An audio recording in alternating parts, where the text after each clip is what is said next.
Hi చెప్తారా చెప్తా hi చెప్తారా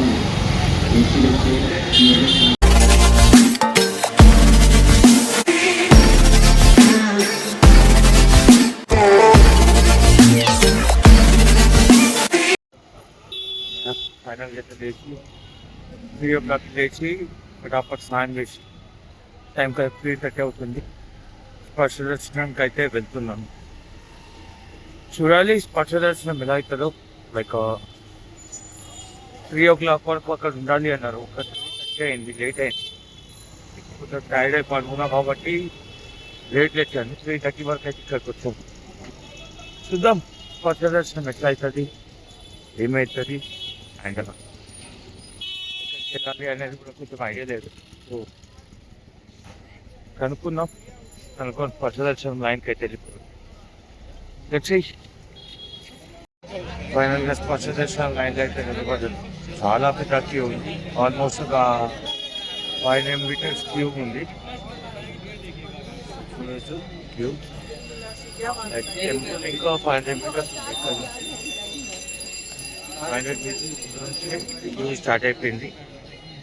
సో చూడాలి ఎంత టైం పడుతుందో. ఇంకా 4 o'clockకి ఓపెన్ అంట టెంపుల్. 4కి ఓపెన్ అయితే మరి ఎప్పుడు ఉంటుందో చూద్దాం. Finally the wait is over. So time అయితే 4 అవుతుంది. దర్శనం లైన్ అయితే ఓపెన్ అవుతుంది. 4:01 అవుతుంది కరెక్ట్ ఎగ్జాక్ట్ టైం. సో చూడాలి. ముందైతే 1/2 kilometer వరకు అయితే స్పర్శ దర్శనం ఎట్లయితే ఇన్ కేస్ అవ్వకపోతే నార్మల్ దర్శనం అయితే లెట్స్ సీ.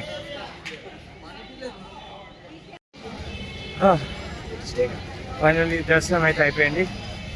టెంపుల్ నుంచి బయటకు వచ్చేసిన.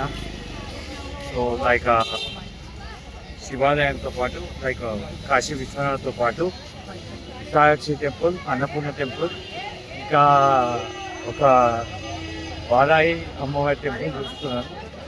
కాకపోతే వారాయి టెంపుల్కి మాత్రం మామూలుగా క్రేజీ ఫీల్ వచ్చింది.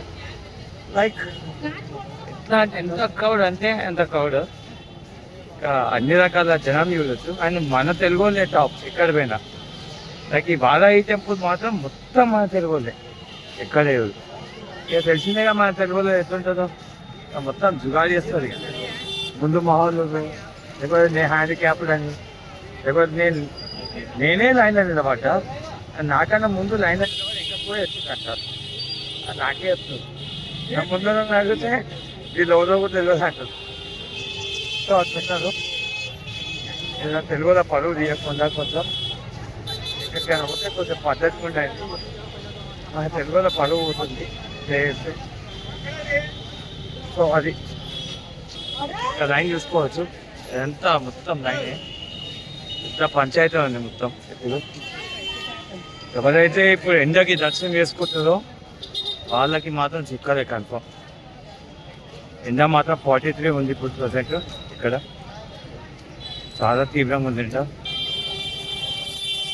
సో ఇంకా అయిపోయింది.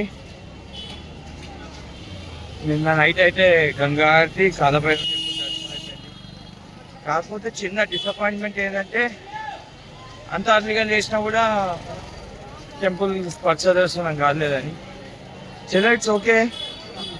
ఈరోజు కూడా మనకు టైం ఉంది కాబట్టి, సో ఈరోజు నైట్ పడుకోకుండా మనం దయ్యాలు తిరిగే టైంకి తిరుగుతాం కాబట్టి, సో 12 o'clockకి లేకపోతే 1 o'clockకి వచ్చేసి స్పర్శ దర్శనం లైన్లో నిలబడతాం. చూద్దాం ఈసారి లక్ ఉందో లేదు. Let's hope for the best. Kashi temple so అంతే. ఇంకా ఇప్పుడు వెళ్ళి రూమ్కి వెళ్ళి ప్రశాంతంగా పడుకోవడం. చూద్దాం ఏమవుతుంది. ఇంకా వారాయి దేవి టెంపుల్ మాత్రం రీసెంట్గా ఎవరో తొక్కిసాడలో చనిపోయిందంట. లైక్ తొక్కిసాడటం వల్ల ఈ యూజువల్గా 7:30 to 8:30 ఉండేది. ఇప్పుడు 2 hours చేసారు. 7:30 to 9:30 చేసారు టెంపుల్. కానీ క్రౌడ్ మాత్రం బీభత్సంగా ఉంది. చాలా హెవీ ఉంది క్రౌడ్. ఇంకా మా తర్వాత ఇంకో 10 మందికేమో దర్శనం అయి ఉంటాడు అంతే. ఇంకా మిగతా వాళ్ళు మాత్రం జల్దీ జల్దీ పెడుతుంది. సో అది రికార్డ్ చేద్దాం అనుకుంటే ఫోన్ తీసుకెళ్ళలేదు. సో ఫోన్ నాటలో కూడా అంటే ఇక్కడే పెట్టేసి ఇంకా తిరిగినాం అనమాట. సో ఇది ఇంకా లైన్ చూసుకోవచ్చు. ఇదంతా గేట్ నెంబర్ 1. వీళ్ళకి ఒక మినిమం ఒక 4 to 6 hours వస్తుంది వచ్చి దర్శనం. మ్యాక్సిమం ఎక్కడ ఉండదు. సో ఇక్కడైతే భారత్ మాత టెంపుల్ అవుతుంది. ఇది వచ్చేసి కాశీ సోమనాథ్ భవన్ పక్కన ఉంది.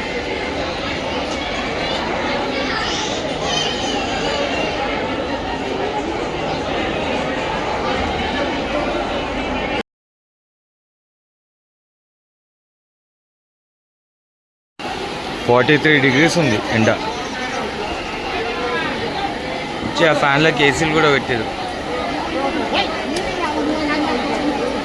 చల్లగా కూర్చొని ఫ్యాన్ల కింద ఒక్కొక్కడు.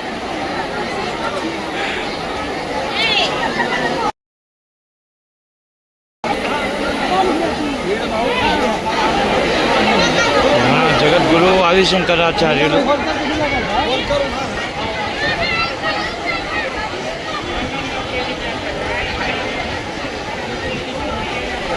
ఇది భారత్ మాత టెంపుల్, జగద్గురు ఆదిశంకరాచార్యులు అండ్ మన snan ghat which is Manikarnika ghat road ఇది.